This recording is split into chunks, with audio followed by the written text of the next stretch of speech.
मला असं वाटतं की सध्या उजनी पाणी, सोलापूर शहर, पिण्याचं पाणी, शेतकऱ्याच्या जनावराला पाणी, ग्रामीण भागात पिण्याचं पाणी, ह्या सगळ्या समस्या आहेत. यावर्षी दुर्भाग्यानं पाऊस काळ कमी झालेला आहे. उजनी धरण मायनसमध्ये जाण्याची शक्यता आहे.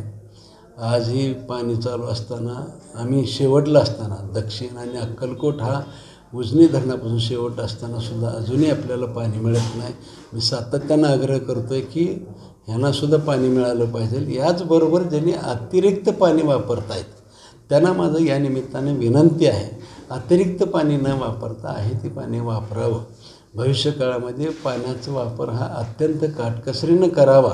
जूनपर्यंत आपण जर अत्यंत काटकसरीने पाण्याचा वापर केला तर ह्याच्यातून नक्की मार्ग निघेल, कुणाचाही त्रास होणार नाही आणि सर्वांनी एकसंघ होऊन ह्याच्यावरती चर्चा करून मार्ग काढावा लागणार आहे.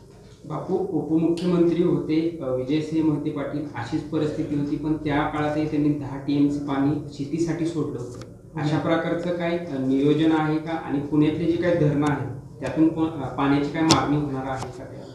पाण्याची सर्व अभ्यास करून वरच्या धरणावरती किती पाणी आहे, कारण सर्वच ठिकाणी पाऊस कमी झालेला आहे. त्याच्यामुळे मला असं वाटतं त्याचा लवकरच DCM साहेब त्याची बैठक घेतील, वरच्या धरणावरती किती शिल्लक आहे बघतील. जर तसं असेल तर 100% ते मदत करतील आणि आपल्या उजनी धरणात पाणी सोडतील आणि आपल्याला शेतकऱ्याला सुद्धा प्यायला पाणी असेल, शेतीला पाणी असेल किंवा जनावरांची सुद्धा चाऱ्याचा विषय असतो, ते सगळेच विषय मिळतील असं वाटतं. नाही, अजित पवारही सांगितलं आहे की उजनीत पाणी सोडायला जे काही वरचे धरणं आहेत पुण्यातील त्या बाबतीत ते तयार नाही आहेत. मग त्या संदर्भात कशा प्रकारचं राज्य सरकारचं नियोजन असणार आहे? अजितदादा हे पुणे जिल्ह्याचे पालकमंत्री आहेत. तिथल्या लोकांचा दबाव असतो की आमचं पाणी खाली सोडू नका, परंतु एकत्र बसल्यानंतर सामोपचाराने मार्ग नक्की निघत असतो.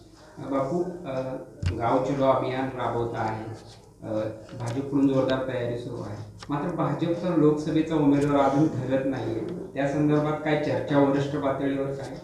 भाजपचा उमेदवार म्हणजे कमळ. बापू, आज महानगरपालिकेत आयुक्तांची वेळ घेतली, काय मागणी होती? सोलापूर शहरामध्ये आसरा चौकाच्या जो पुढं विजापूर रस्त्याकडे जाणारा जो रस्ता आहे त्या रस्त्यावरती रेल्वे ब्रिज आहे आणि त्याच्यावरती दळणवळण म्हणजे वाहतूक खूप मोठ्या प्रमाणात आहे, कारण शहरामध्ये त्या परिसरामध्ये वस्ती वाढलेली आहे आता आणि स्वाभाविकपणे तिथं वाहनं खूप आहेत. विशेष करून ज्यावेळेस कारखाना सुरू असतो त्यावेळेस प्रचंड त्रास होतो. अनेक विद्यार्थी त्या ह्याच्यावरून जातात येतात आणि उड्डाणपूल रेल्वे पूल असल्यामुळं थोडीशी एखादी गाडी जरी बंद पडली तर तो त्रास होतो आणि मग वाहतूक ठप्प होती किंबहुना अपघातसुद्धा होण्याची शक्यता आहे. आणि म्हणून माननीय केंद्रीय मंत्री नितीन गडकरी साहेब ज्यावेळेस सोलापूरला आले होते त्यावेळेस मी विनंती केली होती की हा ब्रिज आम्हाला आपल्याकडून करून मिळावा, त्याचं रुंदीकरण करून मिळावं अशी विनंती केली होती.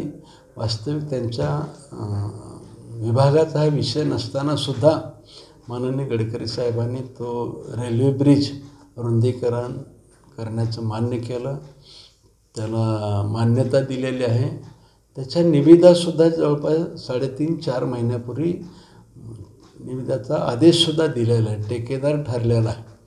परंतु त्या ठिकाणी येत असलेल्या प्रत्यक्षातल्या कामावरच्या अडचणी, पाण्याची पाईपलाईन एक शिफ्ट करायची आहे, त्या ठिकाणी असलेलं अतिक्रमण काही थोडं बहुत आहे, ते अतिक्रमण काढायचं आहे आणि त्या ठिकाणी जे वृक्ष आहेत, झाडं आहेत, ते झाडं तोडायची एक परवानगी, अशा 3 विषयामुळं आज 3.5-4 महिन्यापासून पुढचं काम चालू होत नव्हतं. आणि म्हणून काल महारेलच्या अधिकाऱ्यांच्याबरोबर काल ज्यावेळेस मिटिंग घेतली त्यावेळेस सगळे विषय कळाल्यानंतर महापालिका आयुक्त यांच्याबरोबर आज सकाळी मिटिंग झाली. त्यांना हे विषय सांगितल्यावर तात्काळ त्यांची जी अडचणी आहे महापालिकेची म्हणजे वृक्षतोडीची जी काय त्यांनी वृक्ष लागवड केलेली आहे त्यांची वृक्षतोडीची काय नुकसान भरपाई होती ते नुकसान भरपाई महारेलनं द्यावी अशी त्यांची डिमांड आहे. याचबरोबर अतिक्रमण आहे, जे अतिक्रमण महापालिकेच्या जागेवरती झाले ते अतिक्रमण महापालिकेने काढून द्यायचं मान्य केलं आहे. आणि समजा रेल्वेच्या जागेवरती अतिक्रमण असेल तर रेल्वेने काढावं असं त्याच्या म्हणजे त्यांनी मान्यता दिलेली आहे. त्याच्याचबरोबर पाईपलाईन शिफ्टिंगचा खूप मोठा खर्च आहे. जवळपास 9.5 कोटी रुपयाचं बजेट आहे आणि ते 9.5 कोटी रुपये महापालिकेकडे पैसे नाहीत. आणि म्हणून एक मीटिंग एकतरी वरिष्ठ अधिकारी असतील किंवा मंत्री महोदय असतील यांच्या समवेत मीटिंग घेऊन महापालिकेला निधी नसल्यामुळं विनंती करावी कुठून पैसे द्यायचे, राज्य सरकारने द्यायचे का महारेलने द्यायचे ह्याच्यावरती एक तात्काळ मीटिंग घ्यायची ठरली. किंबहुना त्याच्या अगोदर जर पाईपलाईन शिफ्ट नाही झाली तर ते न शिफ्ट करता जर ब्रिज होत असेल तर तेही विषय झाला. मला असं वाटतं की सकारात्मक चर्चा करून पुढील निर्णय महारेलनं ह्या मिनिट्स पाठवून पाईपलाईन न शिफ्ट करता जर ब्रिज होत असेल तर करावा. पाईपलाईन न शिफ्ट होत असेल तर राज्य सरकारकडे एक मीटिंग लावून त्याच्या पैसे भरायचा निर्णय व्हावा असं आयुक्तांनी सांगितलेलं आहे. आणि मला खात्री आहे वरिष्ठ अधिकाऱ्यांशी जयस्वाल म्हणून प्रमुख आहेत त्यांच्याशी माझी चर्चा झालेली आहे. त्यांनीसुद्धा पाईपलाईन न शिफ्ट करता जर करता आलो तर डिझाईन तसं करण्याचा प्रयत्न करतो म्हणतायत. नाही झालं तर पैशाचं काहीतरी करून लवकरात लवकर हा निर्णय घेतो म्हटलं. सकारात्मक निर्णय होईल असं आशा आहे.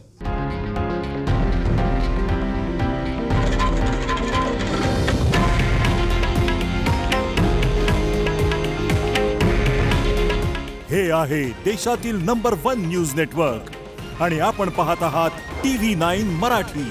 काळजी तुमची, हित महाराष्ट्राचं.